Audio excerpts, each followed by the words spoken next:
Hayyee akkam nagaa fayyaa jirtu ilmaan Oromoo kaabaa fi kibbaa fi lixaa addunyaa guutuu keessatti argamtan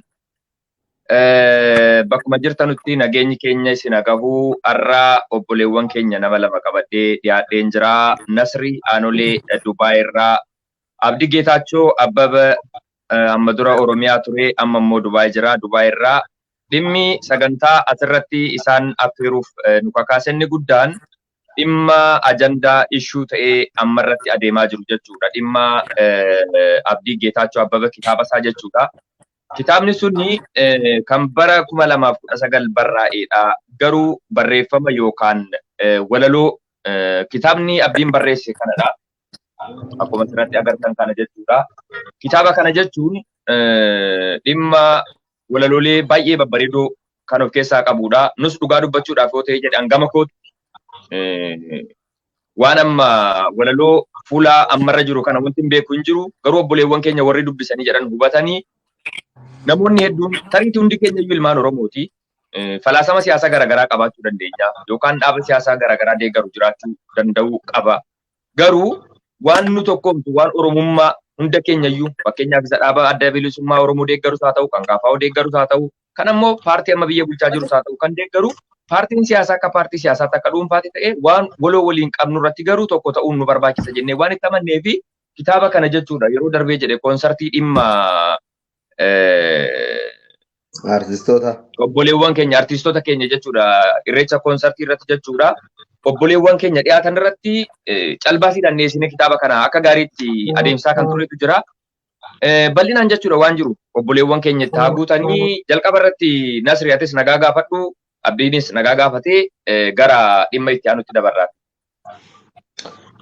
Akkam jirtan kabajamtootaa fi jaalatamtoota obboleewwan keenya ilmaan Oromoo kan fuula addunyaa irratti argamtan hundi keessanii guyyaa har'aa kana ajandaa waa'ee guddaas ta'e yookiin waan kahaagana hunda nama cinqu ta'e osoo hin taane jaalalaa fi kabajaa ilmaan Oromooti qabnuu fi wanti sirraa'uu qabu ammoo tiruun bubbultu dhakaataati jedhanii akkasuma dubbiilleen bubbultuu babal'atuuf deemuu irra yeroo jirtu kanatti ammooyyuu ija jirtu kanatti waan tokko jedhuu qabna waan jedhuuf gaafii gabaabduu fi turtii daqiiqaa muraasaa Abdii Geetaachoo Abbabee fi obboleessa keenya Muhammad Aljaziiraa waliin goonaa nu hordofaa sheer godhaa yaada keenya ammoo gara hin taanetti osoo hin taane garuma sirriitti fi garuma gaariitti fudhatuudhaaf yaada isin jedha kanuma Abdiidhaaf dabarsa. Abdii ati Soofii Bisiitti dhimma isaatti dabarra. Ayyee shama akkam jirtu ilmaan Oromoo biyya keessaa fi biyya alaa jirtan kan musliimaa kan kiristaanaa kan waaqeffata bakka garaagaraa teessanii laayivii kana ilaaltanii egaa har'a ajandaa wayitu uumame ajandaa sunis dogoggora gama kiyyaan uumame dhimma kitaaba si argeen jedhu kitaaba kootii wal qabatee ajandaa godhamee deemaa jiru irratti jechaadha obboloowwan koo Deengadda simannaanaaf godhanii haala gaariitti naaf sagantaa garaagaraa irratti jechaadha dhimma kana irratti na gargaaraa turan. Sababni kitaaba kanaa wantoota garaagaraa kaasuu danda'ee jira jechaadha.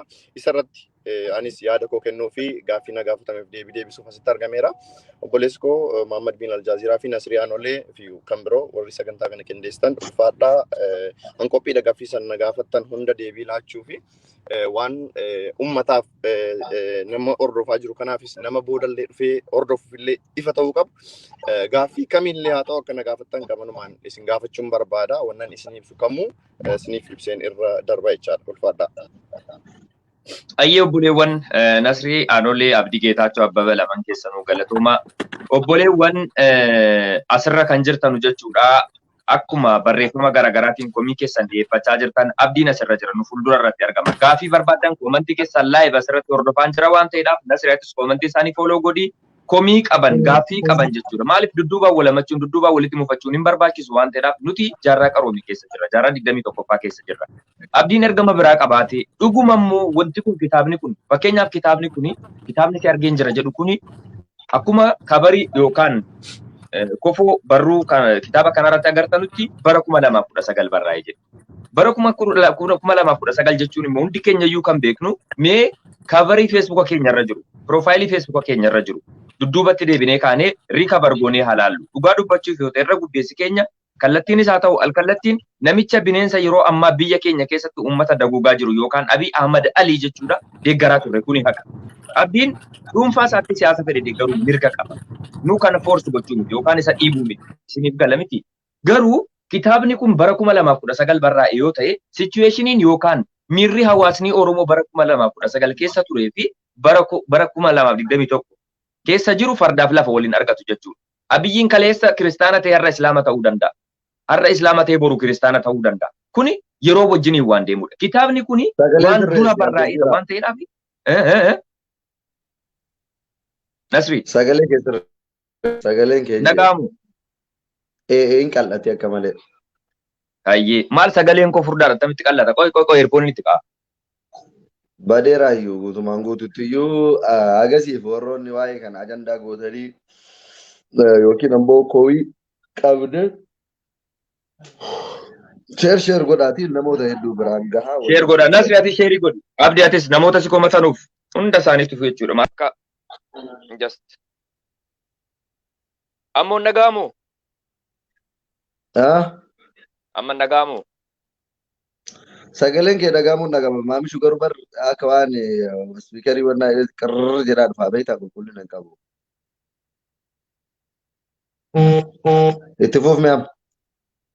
Akka waan spiikarii wannaa qirrrr jedhaa dhufaa beektaa. Maame itti fuufi. Amma nagaama ishee. Amma nagame.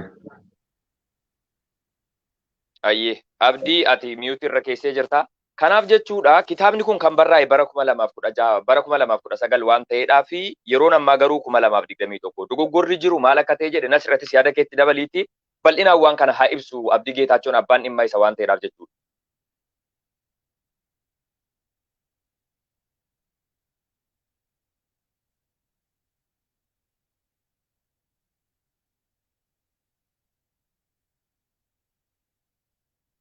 Miyuutii irraa kaasaa.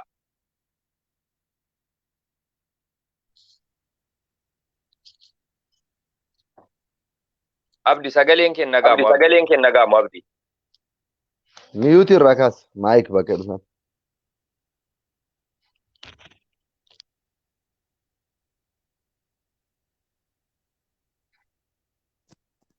Abdi Geetaachoo Ababa. Abdi Geetaachoo Ababa.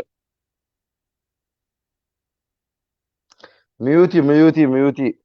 Miyuutii irraa kaasii bilbila kee.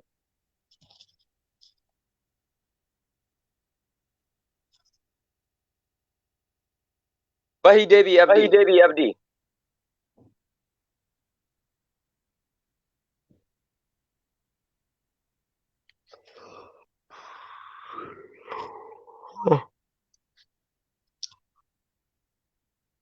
Nasriin nagaa miti sagalee. Akka gaarii dhagama amma sirriidha.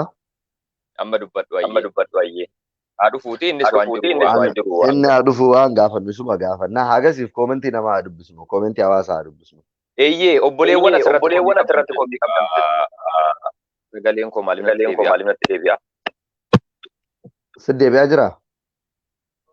Bilbila biraa bantee laawudiyoon tu goota jira. No wanti laawudii godhe tokko illee hin jiru. Ana biraa miti.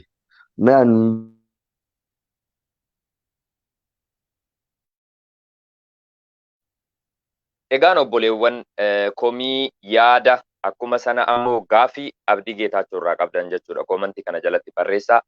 Maali wanti jiru rakkoon jiru maali jettanii kanneen komii adda addaa Facebook irratti sila dhugaa dubbachuudhaaf akka hirriba irraa ka'eetiin Facebookni kun jechuudha namni keenya silumayyuu ajandaa barbaada jettee annaaf hin galu. Facebookni guutuun jechuudha dhimmuma kanarratti namoonni hedduun illee keessaan naqunnamanii gaafa sana akka carraa ta'ee sagantaa sana beeksisaa kan ture Abdii. Deebi'e. Ayyee amma sagaleen kee dhaga'ama. Ni jira hin dhaga'ama kiyyaallee. Ayyee Nasri akkuma sila dubbachaa ture waan jiru dhimma kanarraa abbaan isa waan ta'eedhaaf akka bal'inaan nuuf ibsuu fi ammarratti waan qabdu akka lammii komii gaafii abdiirraa qabdu fi abdiin immoo bal'inaan nuuf Abdii waanuma aljaziiraan jedharratti kitaabichi kinoo kitaaba amma agartan kanaadha. Kitaaba isaan maan harkaa qabu kanaadha. Ka barreeffame jedhullee kinoo bara 2019 ta'uu asirrallee ni jira. Akka komii hawaasaatii fi dhuunfaa kiyya akka anaatittis gaafii tokko gaafatu barbaada walumaa galatti abdiidhaan. Kitaabni kun namni fakkeenya surree wayaan bara 2001 akka bara Itoophiyaatitti surreen godhadhu bara 2004 natti hin taatu. Maaliif anillee bakka san hin jiru qaamni kiyyallee bakka san hin jiru surreen sunillee takkaa moofte takkaa ciccitte bakka san hin jirtu. Wanti nu mudate waan sanaadha. Kitaaba kaleessa abdiin barreesse keessa waa'ee Oromoo dhimmoota namoota garaagaraa meebi yookiin dhimmi jawaarillee dhimmi nama kamiitu jiraachuu danda'a. Amma bakki waan nu mormisiistee fi bakki namoonni hedduun komii fi qeeqa nurratti illee dhiyeessan abdii irratti illee dhiyeessan fuula 63 irra kan argamu waa'ee Abiy Ahmad Ali jedhu achirratti jechuudha. Kanaaf abdii gaafiin uummataatiif gaafii ittiin asi gaafatu barbaadu. Kitaabni akkuma surreen bara 2001 2014 natti hin taatu siin jedhe 2019 namni kamuu Abiyyiin faarsaa ture. Kitaaba kan kee keessa waan barreessite ni beekta waan ta'eef hardhatti qeerroo fi qarreetti kitaaba kana raabsuun maaliif barbaachise? Gaafii jedhu qabaa asuma irratti wal qabsiistee bal'istee deebista. Shimaame atoo qabdaa gaaffii.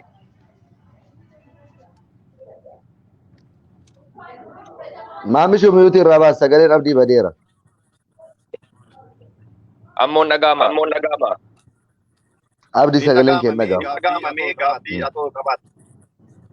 Sagaleen kun repetitive ta'ee hawaasa jeeqaa jira. Maaliif koomantii dubbisaan jira? I don't know what happened with me. Sagaleen kun natti deebi'aa numatti dhaga'amaa jira. Sitti dhaga'amaa jira. Sitti akkasii garuu.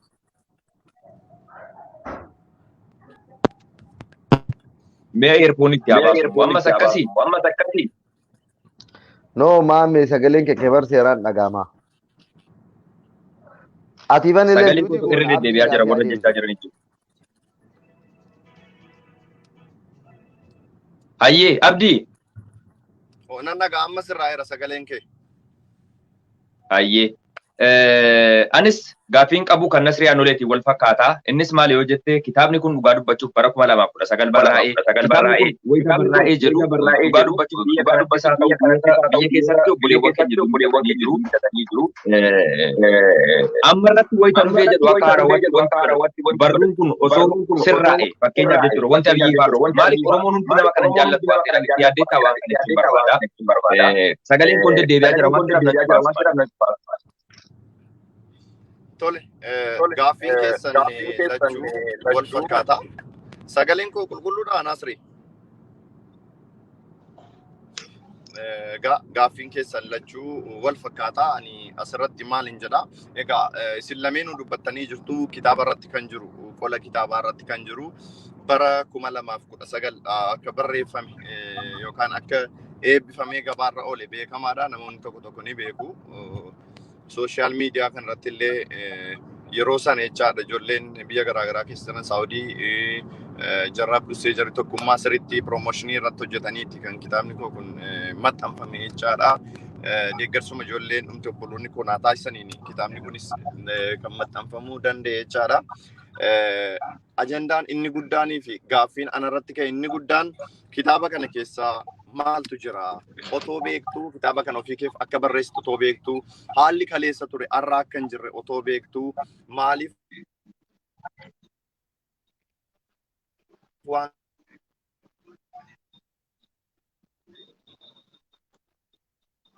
ati amma kanatti fiddee raabsuun si barbaachise ergaa qabdaa. Dhiifama sagaleen koo deebi'ee Nasri deebi'ee. Ni dhagama itti fuuf. Yaa namoonni maaliif isaa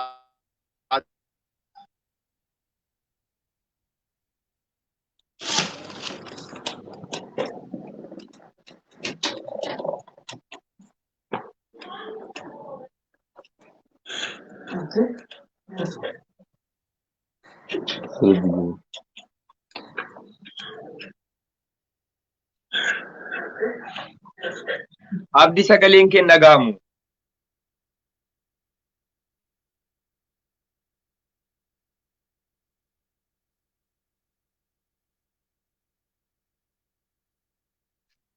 Nasri ammiyuutii godhi bilbila kee. Sagaleen kiyyaaf kan kee seeraan dhagama abdii biranii torkiini. Nama bilbilaa fi jira. Namni yeroo bilbiluu fi bilbillee ofuma isaatiif jechuudha. Saakitaa waan ta'eedhaaf namoonni yeroo laayivii galtan bilbila kee don't disturb mode irra kaa'i. Don't disturb mode kan jettu siitiin irra jirti waan ta'eedhaaf jechuudha. Akka namoonni kaan ittiin bilbilee jechuudha.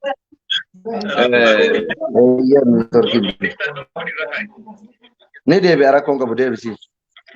Deebi'ee jira abdiin. Ayyee deebi'eetan jira dhiifama na of kolcha bolota koo namatu natti bilbilee disturb na godhe afootu. Gaaffiin kun dhugaadha. Yeroo kanatti kitaabni kun raabsamuu qaba moo hin qabuun dogoggora guddaadha. Dogoggorri sun immoo ana bira. Ani immoo akkamiin akkas ta'uu danda'e kan jedhuuf jalqaba.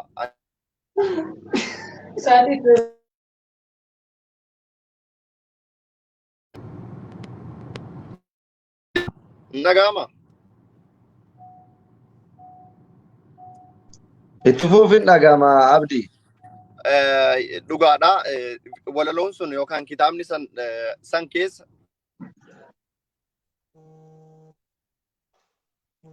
Maali cinqini? Nama sitti bilbilaa jira. Nama sitti bilbilee si jeeqaa jira baay'ee tokko jechuudha Abdi. Please warri viidiyoo kana ilaalaa bilbilaa jirtu yoo ta'e dhiifama naa godhaa hin bilbilina dhiifama. Gaaffii kana hawaasaaf dirqama ifa gochuun qaba. Namni akka burjaajoo hin fedhu sababa kootiin namni akka walitti bu'u yookaan akka ifatu akka natti illee qabamu hin fedhu. Sagaleen koo qulqulluudha itti hafu. Itti fufi. An kan inni dhufeef biyya kana kan inni dhufeef kitaaba kana gurguruudhaaf jalqaba irratti duraan dhuftee dhimma hojiitiif yookaan meeshaa bitachuun dhufee kaameeraa aljaaziraan waan kana quba qabda kaameeraa keellee kan kaameeraa keellee quba qabda. Akka tasaa yeroo kitaaba lafaan qaba hangan akka duwwaa deemu kitaaba kana maaliif fuudheen dhufee maaliif hin gurguru jedheetumaan siigalee hiriyoota kootiin mari'attee kitaaba maal ta'a jenna fidii rakkoon qabu abbaan bitachuu barbaade rakkoon qabu dhugaa dubbachuuf Abdii sagalee kee irra deddeebi'aa jirti. Inni dhagamaa ture maamishoo. Sitti dhagamaa jira. Koomantii irratti garuu sagaleen hin deddeebi'aa jira. Facebook bakka biraatti seentee taate meeroo tokko keekii godhe bilbila kee. Ana biraa miti tokkichuma kanaan bakka kamittuu seen an bayyaa deebuu yoo barbaadde rakkoon qabu bayyee deebuu hin danda'a. No. Meeqoo meeroo tokko bayi deebi'ime.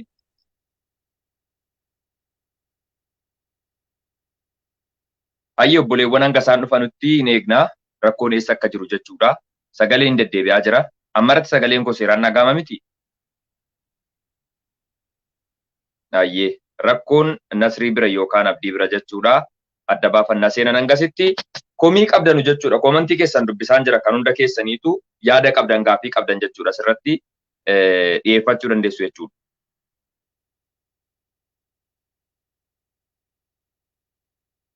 Amma sagaleen koo qulqullinaan dhaga'ama inni irra deddeebi'u hin jiru. Hanga isaan seenanutti haa eegnu. Kan koos amma sagaleen lama tokkuma malee. Tokkichumatu lama isinitti fakkaate malee sagaleen koo tokkichuma.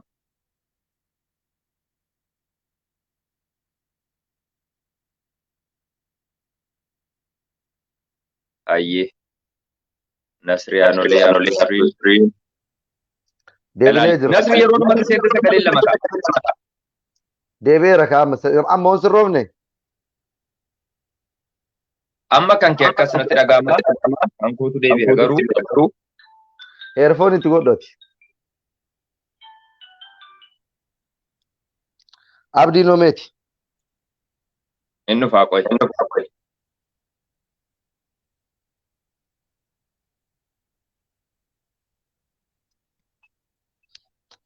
Sagalee keessan. Ammas hin deddeebi'aa.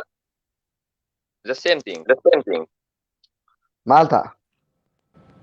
Hin deddeebi'a. Waaqayyo isaa Yoo tokko dubbatu tokko miyuutii godhaa dubbanna rakkoo qabu. Miyuutii godhaa amma deebisni miyuutii godhaa. Ayyee. Egaa irran deebi'a tarii sagaleen jeeqamee ture waan ta'eef irras ni deebi'a. An kanan Dubaay dhufe yeroo jalqabaatii fi kanan dhufeefis kitaaba kana gurguruu miti kallattiidhumaan dhufaatiin kooyi. Tokkoffaan Muhammad bin Aljaaziraanis quba qabda. Tarii erguma wal agarree beektaa kaameeraa wayii sirkatti argee kaameeraa kana bitachuuf dhufe biyya kanaanii siin jedheen ture. Nasrillee dhageera natti fakkaata hin beeku. Yeroon dhufuuf jedhu hiriyoota kootti dubbadhee jechaadha. Maal fidee dhufu jennaan maal qabdee jennaan homaan qabu garuu kitaaba barreeffame kan ture yoo qaba jennaan fidii kottu abbaan bitachuu barbaadu haa bitatu naan jedhanii kitaaba kana fuudheen dhufe jechaadha. Fuudhee yeroon dhufu jechaadha. Akka haaraatti wannan piroomooshinii godhe tokkollee hin jiru. Tarii yoo jiraate naa dhiyeessuu dandeessu yookaan koomentii naa warri si gaafatan na gaafachuu dandeessu. Akka haaraatti wannan piroomooshinii irratti hojjedhee kitaaba haaraa maxxanfame eebbisiisuun dhufa wanni hin jedhe tokkollee hin jiru. Sababni isaa kitaabni kun kan turedha. Waggaa 2 almost 3 ta'aa jira erga barreeffamee xumurame jechaadha. Kitaaba sana keessatti immoo wantoota baay'eetu jira. Dhimmi Abiyyillee amma kana irratti ka'ee dhimmi Jawaar Faallaa dhimmi miidiyaalee garaa garaarree whatever yeroodhuma sana keessatti akkuma Oromoon keessa ture sana keessatti jechaadha. Bifa sanaan kan wal qabatedha kan kitaaba sana keessatti jiru jechaadha yeroo sanatti. Dogoggorri koo inni cimaan kitaaba waan akkasii of keessaa qabu. Amma akka Naasir jedhetti surree an bara 2010 kaadhu bara 2021 sitti ta'a jedhanii sitti gurguruun dogoggoraa jetteetta. Sitti si ta'uu hin danda'u. Kunis dogoggoraa akka ta'e nan hubadha. Garuu kitaaba sana akka haaraatti yookaan seenaa haaraa of keessaa qabu yookaan ergaa biraa of keessaa qabu jedheemni kan inni achirratti akka gurguramu taasisu tokkoffaani. Innis tarii sappoorti na gochuu danda'a. Ani kitaaba biraa kanan hojjedhetu jira haaraa jechaadha. Yeroo gabaabaa keessatti kan eebbifamu jechaadha. Kitaaba sanaaf tarii sappoorti na ta'a. Harka duwwaa deemurra moo qabadheeun qaddeeme wayyaadha kan jedhuuf hin qabadhee dhufe. Tarii hanga kana maras nama ni mufachiisa jedhee hin hubanne sii galee. Hanga kana maras nama miira keessa inni galcha jedhee hin hubanne. Maaliif qabiyyee walaloo sanaa tarii har'a irratti bakki tokko bakka itti nama mufachiisu jiraachuu danda'a. Jiras illee. Namoonni ani kaleessa of biraa qabu kanan har'a of biraa dhabillee jiru sii galee sanammoo amma bifa kanaan otoon dabarseera ta'e muffii kana miti kan kana caalullee naaf mala sii galee garuu ta'e jedhee kitaaba kana akka haaraatti miti kan as fidee jechaadha. Ergama biraas qabaadheetii miti. Kitaaba kana immoo otoon akka haaraatti piroomooshinii irratti hojjedhee haaraadha jedhee dogoggora garuu kanan raabsee fi tarii sappoorti na gochuu danda'a. Sana gochuun koo dogoggora. Hubachuu dhabuu kooti sii galee waan kitaaba koo keessa jiru beekaa otoon beekuu namaaf ibsuun qaba ture. Tarii namni na hubataa ijoolleen kun dargaggoodha akkuma kiyya tarii na hubatu bifa jedhuun qabadheetanii fuula tokko yookaan fuula 60 wayirra kan jiru wayidha kan namoota baay'ee biratti mormii kaasee fuulota baay'ee irratti immoo tarii wanni isin deeggartan jiraachuu danda'a kitaaba sana keessaa. Namni kamummoo ni dogoggora. Dogoggorri koo immoo raabsuu kooti. Raabsuu koof dogoggora cimaadha iddoo sanatti. Maaliif nama baay'ee miira tuquu akka danda'u reefu hubadhe miira keessan ilaalee sii galee akka haaraatti namni baay'een kan hubate jira kitaabichi. Kitaabichi garuu bara 2019 waggaa 2 yookaan almost 3 deemaa jira jechaadha. Kun immoo dogoggora koo isa cimaadha. Namoonni bifa sanaan miira addaa yookaan kabajisin ijoolleen Dubaay naa kennitan adda nama akkasitti kabajdee simattee bakka laattee fi kaatee namni sun immoo dogoggora isaatiin yeroo si mufachiisu tarii miira hin taane keessi galchuu danda'a si mufachiisuu danda'a. Ijoolleedhuma miidiyaalee hawaasaa kana irratti wal beeknutu sappoorti na gochuuf caalbaasii kana irratti illee hirmaatanii Naasirii kana dabalatee haadha manaasaa dabalatee jara Suudiifaa dabalatee jechaadha. Namoonni baay'een galma keessa turan illee kitaaba kana irratti hirmaatanii bitachaa turaniiru. Bakka garaa garaatti immoo kitaaba kana bibbitachaa turaniiru na gargaaraa turaniiru. Sunis tokkoffaa aartii Oromoo lammaffaa immoo ana jajjabeessuuf jecha jechaadha. Yeroo sanatti immoo kitaaba sana keessaa waan fedhan argachuudha kan isaan qaban. Waan isaan gammachiisu, waan isaan itti tolu argachuudha kan isaan qaban malee waan itti miirri isaanii itti jijjiiramu. Tarii Muhammad bin Aljaaziraan paartii fedhe hordofuu danda'a. Abdiin kan fedhe, Nasriin illee kan fedhe. Garuu kan abdiin godhe nama kaan mufachiisuu ni danda'a. Garuu ta'e jedhee qaama kamiinuu mufachiisu. Itti fufuu sagaleen koo miyuu ta'ee ture. Sagalee miira nama kamiitu tuquuf miti waan kana kanan godhe. Tarii wannan godhe nama mufachiisee jira. Argeen jira. Dhugaa isinitti hima namni meeqa akka viidiyoo kan laayivii kan hordofaa jiru hin beeku. Kumaa ol ta'a jedheen abdadha garuu hundumti keessa wanni isin naa beekuu qabdanu ta'e jedhee miira keessan tuquuf miti. Speeshaalii ijoolleen sagantaa qopheessuudhaan kiiloolee haa ta'u bakka garaa garaatti simannaa gootanii kabaja nuu kennitanii keessattuu immoo yeroo koonsartii anaaf hin qophoofne irratti nas himattanii kitaaba kun haa gurgurtan caalbaasii anaaf hin malle yookaan anaaf hin qophoofne irratti sagantaa qophaa'e biraa irratti sagantaa koo galchitanii innis ilma Oromooti tarii sappoorti na gochuudhaaf jettanii jechaadha. Ofii keessanii sagantaa qindeessaa ofii keessanii osoo hin qabaatiin ana sappoorti gochuuf waan baay'ee gootaniittu tarii ta'e jedhee isin muufachiisuuf miti yoon isin muufachiisuuf godhe rabbi na argaa nan baasin nagaan biyya kana dhugaan isinitti hima jechaadha. Maaliif beektu namni akka miira natti cabu hin fedhan namni akka natti gaddu hin barbaadu maaliif an guyyaa irraa akkan itti oole natu beeka sa'aatii 12tti hirribaa ka'e ja'a jechaadha. Ka'ee silkiin koo miiskoolii baay'eetu irra jira barreeffama baay'een argee sammuun koo naan buluu dide baay'een ofitti gadde maaliif tarii osoon dhufuu baadhee osoon karaatti hafee jiraadhee of hin jedhe maaliif beekta namni akka miira badaanaaf qabaatu hin barbaanne dogoggora cimaadha kan hin dogoggore ummataaf ifa gochuun qaba. Kitaabni kun 2019 barreeffame waltajjii tolbee 2019 barreeffame kitaaba kana keessa kan ture waan yeroo sanaati jedhee ibsuun qaba ture sun dogoggora kuusa guddaadha. Kanaafuu warri laayivii hordoftanus warri sagantaa kana maaneej gochaa jirtanis waan barbaadan waan isin ittiin adabuu feetan an adabamuuf qophiin jedhaa gama gootiin immoo dhiifamaa isiniin jedha gara boodarra immoo waan jettan nan fudha. Sagalee keessa miyuutii godhaa sin lameenuu amma Abdiinis Nasriinis miyuutii godhaa. Obboleewwan komii isin asirratti koomantii irratti barreessaa jirtanus dhagahaan jira. Amma dura guyya guutuu waan isin barreessaa jirtanu hanga tokko haayilaayitii hedduu argeen jira. Wanti jiru gabaabatti wanti kaleessa tureef wanta irra jiru fardaaf lafa ol hin argatu. Abiyyiin kaleessa nabiyyi jedhee uummanni faarsu astaghfirullah al-azim. Nabiyyiin rabbii nabi Muhammad sallallahu alaihi wasallam malee kan biraa kan jiratu hundi keenya iyyuu ni amanna. Garuu baay'ee tokko jechuudha uummanni keenya miira nama kana jaalachuu faarsuurra kan kee miira keessa narvas ta'e waa hedduu dubbachaa ture waa hedduu laaqaa ture kana hundi keenya iyyuu tamannan beenna jechuudha isinii galee. Garuu ammarratti abiyyiin kaleessa akka sanatti turee jedhee hadha maalirra jira kan jennu yoo kan laallu ta'e jedhe wanti kaleessa tureef wanta irra jiru fardaaf lafa ol hin argatu isiniif galee. Kanaafi hundi keenya iyyuu jechuudha.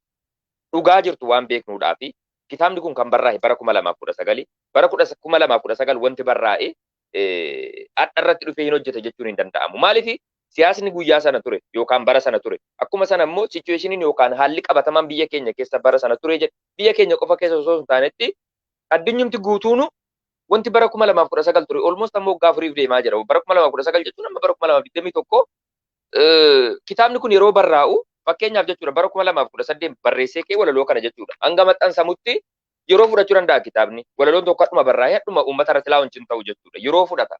Maxxansaaf yeroo gaafata. Gulaalaaf yeroo gaafata. Almost walaloon kun kan barraa'ee akka nan yaadutti bara 2019 jedhee yaada. Personal idea kun. Mee namootni bara 2019 kitaaba Abdii Geetaachoo kana bitatanii jiraattan tariitii komii uummanni qabu jechuudha. Kitaabni walaloon kun tarii haaraa renewed ta'ee barraa'ee komiin jedhu jira waan ta'eedhaaf jechuudha. Koomantii jalatti amma dubbisaan jira. Kitaaba kana maqaadhaaf irra keessatti bara 2019 jedhan malee keessi isaa walaloon kun edit godhee barreeffame kan Abiyyii faarsu jedhanii koomantiin dubbisaa jiran marratti jechuudha. Obboleewwan namoonni kitaaba kana bara 2019 bitattan jechuudha. Mee deemaati fuula isaa dubbisaati yoo walaloon kun irra hin jiru ta'ee jedhe abdiin akka Oromootti nu miidha osoo hin taane dhaabbiitti nu ajjeese waan ta'eedhaaf itti nu gaafatama jechuudha. Yaada kooti kun yaada dhuunfaa kooti. Garuu walaloon bara 2019 jiru kun hadhas jira yoo ta'e dogoggorra abdiin hojjete normally numa kana jechuudha. Fakkeenyaaf akkuma amma jechaa jiru dhugaa dubbachuuf yoo ta'e rabbiin kan na beeku kaameeraa tokko bitachuun barbaada jedhee maallaqa asirraa waan tokko gurguratee kitaaba tokko illee maxxansuudhaaf yaada qaba waan ta'eedhaaf jechuudha. Kitaaba lammeessaa jechuudha. Abdii asirratti mul'atu abdiin mee biistaak ta'ee jira. Itti deebi'a jedheen yaada rimuufiin godhaan deebi'aa seenu. Nasriin hordofaa jirta miti hin dhaga'ama sagaleen koo. Eeyyee. Kanaaf jechuudha kitaaba tokko akka barbaadu na dubbisee ture jechuudha. Sorry. Kaameeraa tokko akka barbaadu kitaaba kana gurguree kee kaameeraa sana bitachuudhaaf akka yaada qabuu fi kitaaba isaa lammaffaa kana maxxansuuf akka jedhu yaada shirnaaf godhee ture jechuudha. Akka dhuunfaatti jechuudha. Wallaahi. Kanaaf waan kana gochuudhaaf inni dogoggorri inni hojjete jedhe isa qofa osoo hin taane innis dogoggoree dhugaa dubbachuuf. Guyyaa sana jechuudha galma sana keessatti kitaaba kana akka caalbaasiitti dhiyaatee gurguramuu fi anis shoora gama kootii taphadheen jira jechuudha. Caalbaasiin sun gaafa ba'u uummanni akka bitatanuudhaaf even caalbaasii guyyaa sanaa kan injifate kunoo kanuma nu wajjin taa'ee dubbataa jiru Nasrii Aanolee kanuma siin fuuldura jiru kana jechuudha. Isaa fi hiriyaa isaa walitti sheer godhanii Mucaa tokko jira si Suudii turii kan jedhamu nama sadi ta'anii ijoolluma naannoo tokkotti ijoollee Ajmaaniitti ijoollee Sikkoo Mandoo. Inni Jimmaadha ijoolleen Sikkoo Mandoodha. Kana wanti godhe maalidha? Oromummaadha jechuudha. Oromummaadhaaf jecha caalbaasii sana injifatanii dirhama 1000 kitaaba kanaan. Caalbaasichi illee maqaa Jawaar Mohammed nama hedduu waan ta'eef waa walitti gurmoofnee dhuunfaa keenya maqaa Jawaar Mohammed. Akka sana jechuudha. Miyuutii naa godhaa. Kanaaf maqaa Jawaar Mohammediin kitaaba Abdii Geetaachoo Abbabaa kana kan Oromooti waan ta'eef ilma Oromooti waan ta'eedhaaf wanti inni achirratti barreessus waa'ee Oromooti waan ta'eef jedhee itti amanuu fi mucaan kuni dhuunfaatti dhaaba siyaasaa fedhe deeggaruu mirga qaba. Kuni uumama. Bari naazii namicha Jarmanii irratti jechuudha. Amma yoo naazii jedhu seenaa badaadhaan faalamu, arrabsamu yookaan abaaramu sanyii duguuggaadhaan jechuudha. Namoonni isa faarsan jiru bar biyya keenya keessatti Minilikiin jedhanii kan faarsanu jiru. Mirga isaaniidha kun. Garuu Minilikiin inni faarsu ana irratti dirqama fudhachiisuu akka hin qabne yookaan dirqaman isaa faarsuu akka hin qabne walii galuu danda'uudha qabna jechuudha. Abdiin akka Abdii Geetaachoo Abbabaatti sirna biyya bulchaa jiru kanas haa ta'u sirna durii keessaa kan barbaade dhuunfaatti jaalachuu deeggaruu mirga qaba. Garuu nurratti ammoo waan sana fe'uu hin qabu. Kun yakka waan ta'eedhaaf jechuudha. Siniif galee kanaaf Abdii kan beeku Rabbii isa uumee fi isa qofaa fi akkuma sana namoota parsanaalii itti siqanii eenyummaa isaa beekan qofadha jechuudha. Nuti asirratti jajjisa gochuu hin dandeenyu. Asirratti eenyummaa isaa daggaasisuu eenyummaa isaa dubbachuu hin dandeenyu. Nu nama waan ta'eedhaaf jechuudha. Dhugaa dubbachuuf dogoggorri guddaan gara isaatiin kan dhufes jira. Gara keenyaatiinis kan dhufes jira. Nuti maalidha kan dogoggorre? Wanti kun kan Oromooti. Ilmi kun ilma Oromooti. Kanaafuu kallattii kamiinuu bira dhaabbanna isa jennu fayyaalummaa yookaan gara laafummaa waan jedhamudha. Dhugaatti uummata Oromoo jechuudhaan akka kootti akka Muhammad bin Aljaziiraatti jechuudha. Uummata Oromoo irra deddeebi'ee dhiifama guddaan isin gaafadha. Guyyaa sana galma keessatti jechuudha. Achirratti kitaaba kana akka bitattanuuf piroomoot gochuu kiyyaaf dhiifama guddaan isin gaafadha. Kun yaada dhuunfaa kun. Maaliif dhugaadha. Kitaaba jechuun waan har'a qofa dubbifamee taa'u miti. Dhalootaaf darbuu danda'a. Boruu dhaloonni itti seenee dubbisuu danda'a kitaaba kana. Dogoggoratti isa geessuu danda'a. Siiniif galee kanaafuu an nama tokko sababa kootiin akka dogoggoru waan hin barbaanneedhaaf. Abdiin yeroo sana kan barreesse bara 2019 yeroo uummanni faarsuudha. Kitaaba kana garuu har'arratti uummatatti raabsuun akka dhuunfaa kootti dogoggora ta'e waan natti mul'ateedhaaf anniifaman gaafadha akka dhuunfaa kootti jechuudha. Abdiinis asirratti waan jiru ifa baasee dubbateera waan ta'eedhaaf dabalata irratti Nasriyaattis yaada qabdutti guuttadhuuti anasuma irratti isin dubbadha. Ayyee galatoomaa carraa naa kennuu keessanii fi isin lamaanuu hanga dubbattanitti baay'ee dhageeffadhee jira. Carraa ta'e ammoo isin waan haasayaa turtaniif yaada uummataallee koomentii irraa fudhee jira isiniin jedha. Asirratti ammoo wanti an jechuu barbaadu akkuma reefu jedhee wanti darbee jira garuu sirreeffamee darbuu qaba malee darbee jira jedhanii bira darbuun sirriidhaa miti. Dogongorri kamuu dogongora ta'uusaa erga amananiin booda maaltu caana waan jedhuu fi furmaata itti aanu nuufis boru barnoota nu ta'a jechaadha.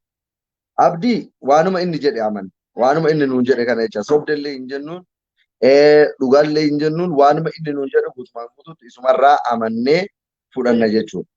Garuu wanti jechuu barbaadu kitaaba kana keessatti maaliif walaloo waa'ee Abiyyee faarsu barreessite hin jenneen nuti. Maaliif barreessite hin jenne. Kan inni barreesse bara 2019 keessa yeroo san Aljaziiraallee faarseera, anillee faarseera, namoonni biroollee sablammoonni illee faarsanii jira. Har'allee warri faarsanii jira. Nuti garuu yeroo ammaa kana keessatti kitaabni kun qeerroo fi qarree Dubaayii fi hawaasa jiraataa magaalaa Dubaay keessattuu iddoon waa'ee amma wal nu mormiste kun hin madaalu. Hawaasa kanaaf hin madaalu. Kiiloo uummata kanaatiin waan wal faanaa deemu miti. Uummanni kunillee ummata nama kana faarsuu fi ummata nama kana faana hiriiree miti.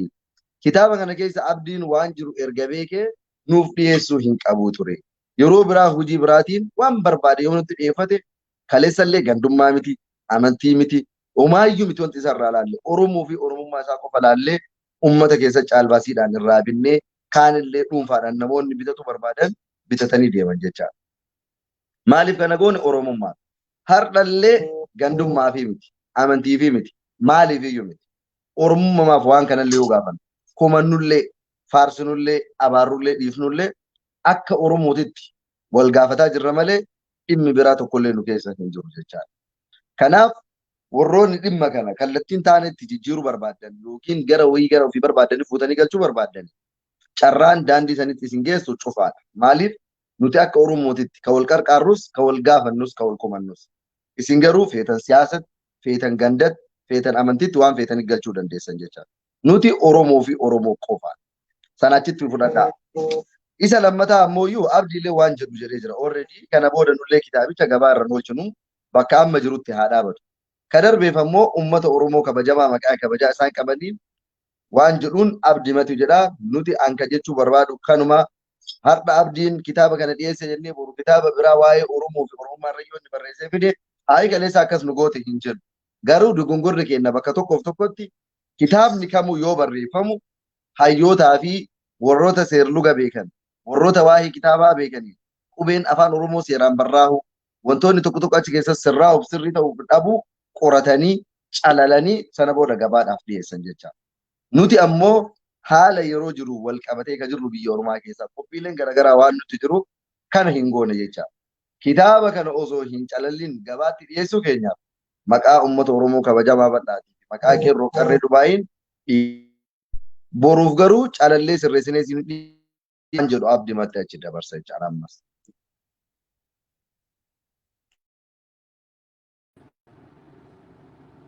Abdi Tole. waan jiru Nasri ulfaadhu itti fufi Nasri abdi itti fufi ati yaada kee asirratti. Tole, irra deebi'ee galatooma ulfaadhaa yaada bal'aadha dhimma kanarratti kan kennitanii.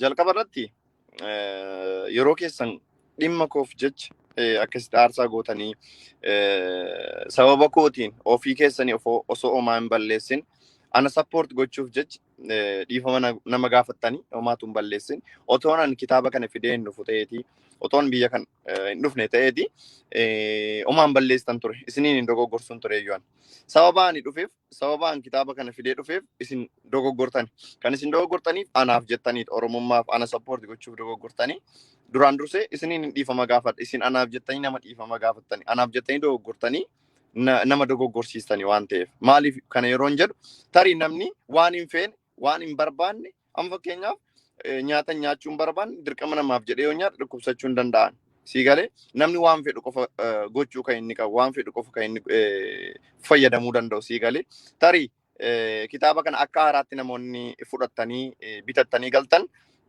namoonni natti dhiyoo jirtan bilbilli koo namoota baay'ee bira jira Nasrii bira jira Maammee bira jira naqunnamuu dandeessu kitaaba kan isin irraa fudhachuu nan danda'a ol kaa'uu nan danda'a dogoggora koo garuu nama sirreeffatuudhaanii kan biraa immoo dhugaa dubbachuuf jechaadha biyya kana kan dhuftan baay'een keessan hojjettanii of jijjiiruu fi maatii jijjiiruu fi tarii otoo biyya qabdanii biyya kan baataniif maatii haadhaaf abbaa dhiistanii kan dhuftaniif bor nama ta'uu fi isin garuu ofirra dabarsitanii na gargaaruuf jecha waan baay'ee gootaniittu kabajni isin namaaf qabdan addaraasha dheengaddaa keessatti qofa osoo hin taane mana manatti illee sagantaan isin gootan jarri Dubaayii kun baay'ee isiniin dinqisiifachuun barbaada. Dhugaa kabajan isiniif qaba.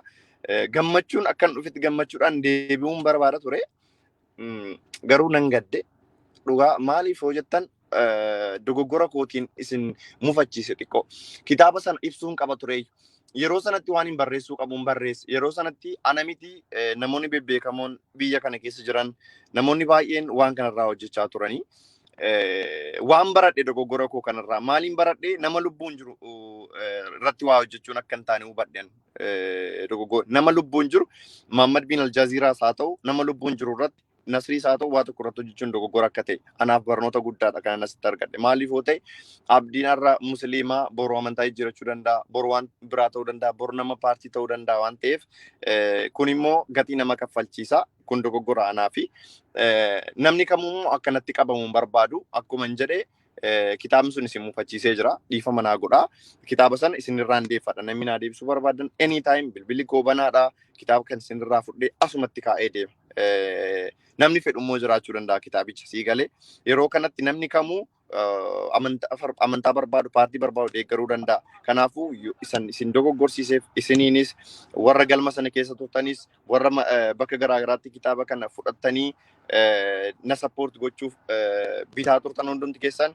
dhiifama nuuf kolchaa kitaabni kun kan bara 2019 ni hubattu jedheetan ture osoo hin beekin akka haaraatti fudhattanii miira hamaa keessa galuudhaan kitaaba barruu garaagaraa akkuma isin barruu abiyyi sana suuraa kaastanii maxxansitan barruu garaagaraa immoo kan fudhatee dhufu immoo hin dhaban boodarra jechaadha tarii kan Jawaar ta'uu danda'a tarii kan adda bilisummaa Oromoof barreeffamu ta'uu danda'a tarii kan Oromoof Oromummaa ta'uu danda'a tarii kan magaalaa Jimmaatii barreessu ta'uu danda'a kamuu dhufuu danda'a sii galee.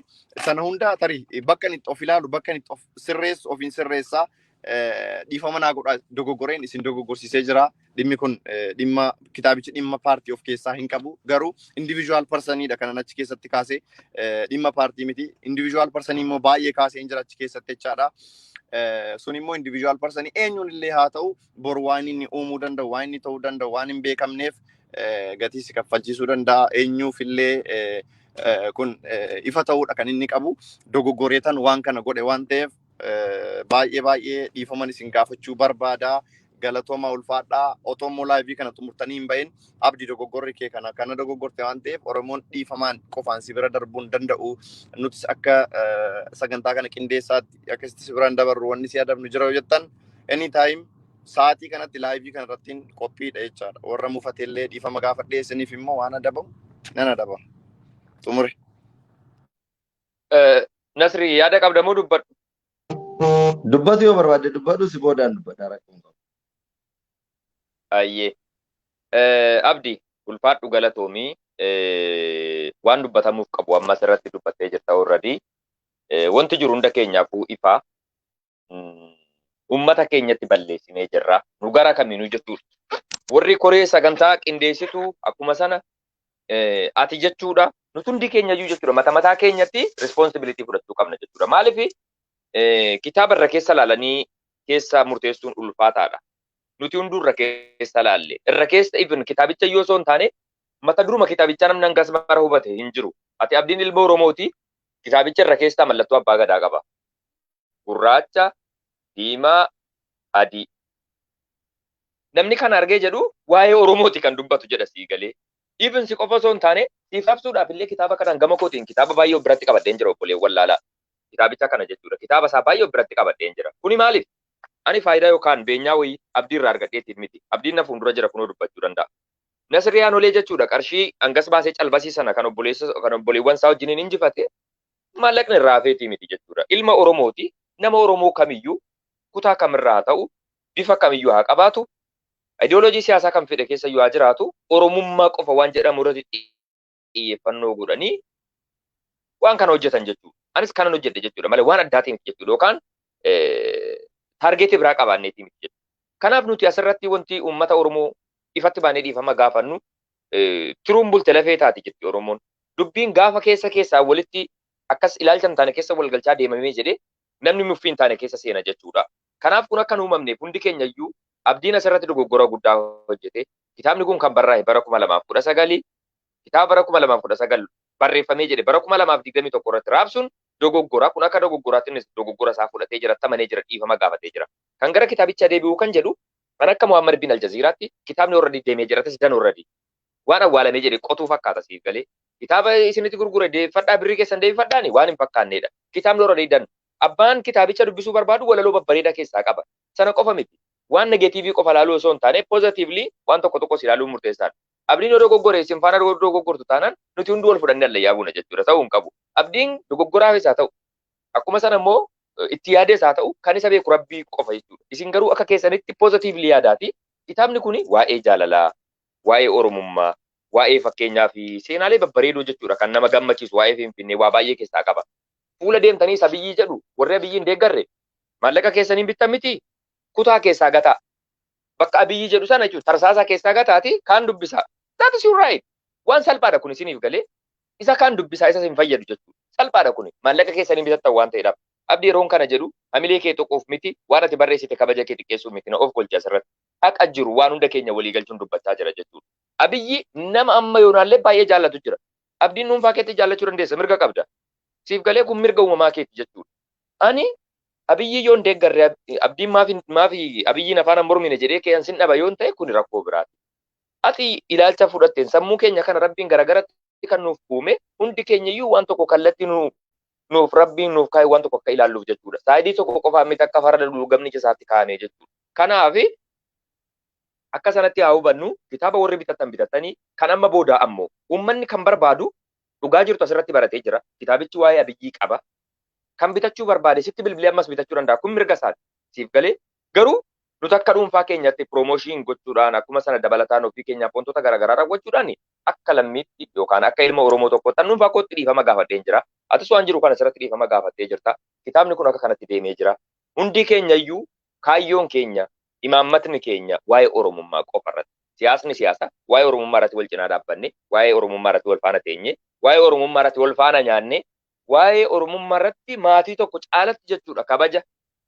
Hin beektatte sabdi erga dhuftee jette ilmaan Oromoo United Arab Emirates keessa jiranu kabaja isaan siif laatan. Akkuma sana immoo bakkeewwan garaagaraa irratti dhugaa dubbachuudhaaf ilmaan Oromoo kaleessa jechuudha koonsartii qophaa irratti na tokko sirriitti mana oofkalcha. Abdiin jechuudha karaatti barfatee ture jechuudha nyaata nyaachuudhaaf jechuudha kiilolee reestooraantiitti inviteeshiniin nuuf godhamee jechuudha namootni sagantaa san koonsartii gaafa qopheessu nutti gammadanii jedhan sagantaa tokko nuuf qopheessanii hanga mucaan sun nufutti jedhan yoo xiqqaate namni deeqaa 20 taa'ee osoo nyaatiin jechuudha nyaata eeguudhaaf jechuudha mucaa kana Abdii Geetaachoo Abbabee jechuudha kana jechuun maalidha? Abdiin Abiyyi deeggaraadhaaf yookaan nama biraatiif miti ilma Oromooti biyyarraa dhufe sababa inni feemas ta'e yookaan uummata biratti beekamtii qabu wantoota garaagaraatiif miti namadha ilma Oromooti biyyarraa dhufe zaasteet kana qofa jechuudha biyya kana keessatti taargetiin godhamu malee ati ilma sooressaati ati miidiyaa irratti beekamaadha wantoota akkasiitti miti nama kan gulaalan dhugaa ilmaan Oromoo United Arab Emirates keessa jirtanuuf kabajaaf jaalala guddaan isiniif qaba akka ilma Oromoo tokkootti dhiifama guddaan isin gaafadhan gara kootti Nasriyaan Olee waan itti dabaltutti dabali. Ayyee galatoma waan baay'een dabalu waan xiqqoo dabalu barbaada. Tokkoffaa abdiidhaan illee jechuudha. Wanti kamuu jireenya namaa keessatti qormaanni nama mudatu kamuu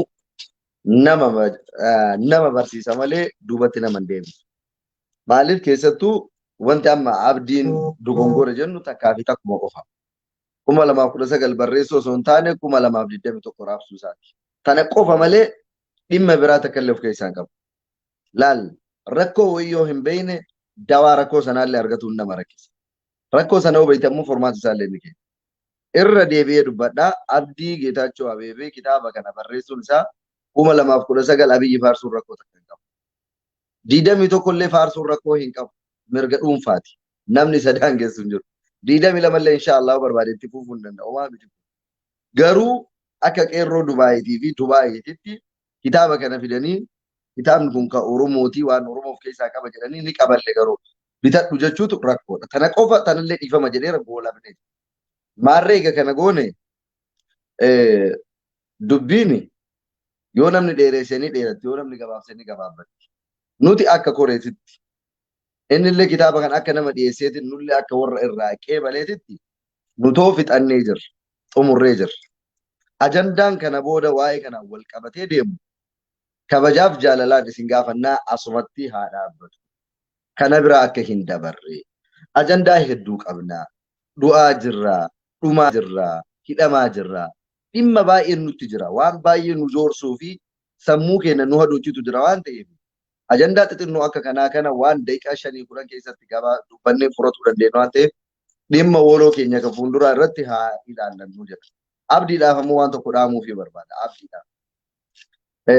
Boru atillee nama biyyatti illee galuu danda'u. Biyya keetii biyya abbaa keetiitti galta jiru hunduuti keellee biyyuma keetii yoo ta'e ta'u. Maaliif namni biyya ofii irraa bahee namni hafu hin jiru nullee guyyaa tokko galuun keenya hin hafu jecha biyya keenyatti. Waan kamuufuu dubbii marallee hin dubbatanii marallee hin dhiisanii garuu kitaaba bitan kana namoonni deebisuu barbaadan hin deebisaa akka jetteef sirrii hin jenne bakka sanatti. Boruyyuu geegessaa nu biraa qabda akka ilma Oromoo tokkootitti jechaadha. Ilaalchuma feete yoo soo qabaatte. Haga Oromoo gadi baatee xiqqeessinetti, haga Oromoo gadi baatee hin arrabsinetti, haga Oromoo waliin taatee Oromootti hin doolle ilaalcha feete yoo soo qabaatte. Kanaaf kitaaba birrii muraasaan bitame kana waa'ee shaayii maakiyaatoo dhumattu nu deebise Oromoon jedhullee hin jiru. Qeerroo fi qarreen Dubaayillee haga keessa turree beeknutti illee uummata akka sanaatii miti jechuudha. Sanuuyyuu ta'eetu atu abbaa miskiinaa siyaasa feete yoo soo deeggartee akka Oromootiin rakkataa Oromoo karaa rakka kufe argitee bira hin dabartu jechaadha. Rakkataa hedduu qarqaaraa ture. Borullee maallaqa waan kanarraa argame yoo barbaadde parsantii 50 biyyattuu galtee miskiina ittiin qarqaaruu jajjabeessuu dandeessa jechuudha. Biyyi keenya miskiinaan guutamtee jirti rakkataa hedduu qabdi. Dur waan qabdu qoodamteetuma miskiina waliin nyaatta waan ta'eef nuti waan kana waan deeffannee kiisii keenya kaayannuudhaa miti.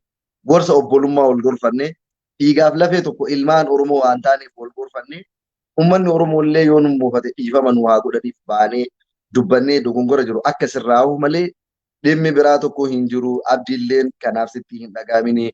Ka fuulduraatiif garuu hojii Oromoo boonsu, hojii bareedaa, hojii cululuqaa dandeettii uumamaa qabda waan ta'eef waan Oromoo hunda wal qixxeessuu fi waan Oromoo mufachiisu waan of keessaa hin qabne akka qabattee dhuftuu fi bifa haaraan akka walitti deebinu abdii qabasiin jedha. Yaada kan koo kanumaan goolabaa. Obboleessi keenya Aljaziiraa illee waan kana dhiyeessuu keetiif galatoomii abdiillee dhuftee gaafii uummata kabajamaa kanaa deebisuu keetiif komii isaaniitiif dhiifama gaafatuu keetiif illee galatoomii. Ajandaan kun guutumaan guutuu goolabamee jira. Amma booda dhumateera araat nixab gama kiyyaa. Ulfaadhaa. Ulfaadhu Nasrii galatoomii anis akka kootti jechuudha. Waan jiru asumaan hin xumuraa. Xumura irratti Abdii Geetaachoo Abbabee waan jechuu barbaaddu jedhiiti gara situ goolaba waan ta'eedhaaf jechuudha. Egaan obboleewwan hanga yoonaatti sagantaa kana teessanii dhaggeeffachuu keessaniif ulfaadhaa galatoomaa. Dubbiin yoo xiqqaate yoo gabaabbate gaariidha. Dubbiin humna xiqqoo waa'ee bishaanirraa yoo kan dubbannu ta'e jedhe bishaan jennee kanumatti hiika hedduu itti ilaannee kaanee waa baay'ee irraa dubbachuu dandeenya. Uummanni Oromoo yeroo ammaa keessatti rakkoo cimaa keessa jira. Bakka adda addaatti ilmi namaa jechuudha. Akka namaatti osoo hin taane akka tisiisaatti ajjeefamaa jira. Siniif galee kabajni isaa mulqame, eenyummaan isaa mulqame waa baay'eetu irra qaqqabaa jira saba keenyarra jechuudha. Kanaaf isa biyya keessa jiru wanta irraa dubbannu hedduun osoo jiru dhimma kanarratti biizii wal gochuun hin barbaachisu waan ta'eedhaaf sagantaa kana kanuma irratti goolabna. Ana akka dhuunfaatti akkasin jedha akka ilma Oromoo tokkotti waan natti mufattan dhiifama guddaan isin gaafadha. Kanuman jedha Abdii yaada xumuraaf asirratti jedhadhuuti sagantaa keenya isin goolabna.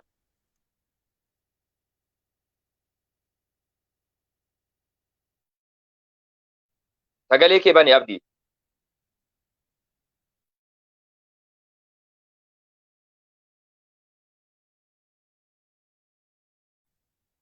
Abdii sagaleen kee dhaga'amu.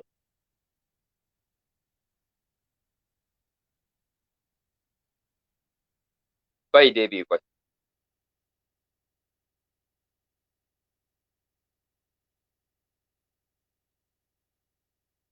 Egaan obboleewwan xiqqoo sagalee isaatu didee jedhee warri asirratti abbichuus kan jettanu, Jawaaris kan jettanu, akkuma san Jaalmarroos kan jettanu sun ilaalcha siyaasa keessaniiti. Abbaa feetan deeggara. Nu dhaaba siyaasaa asirratti beeksisaa hin jirru. Namni fedhe kan fedhe deeggaruu danda'a.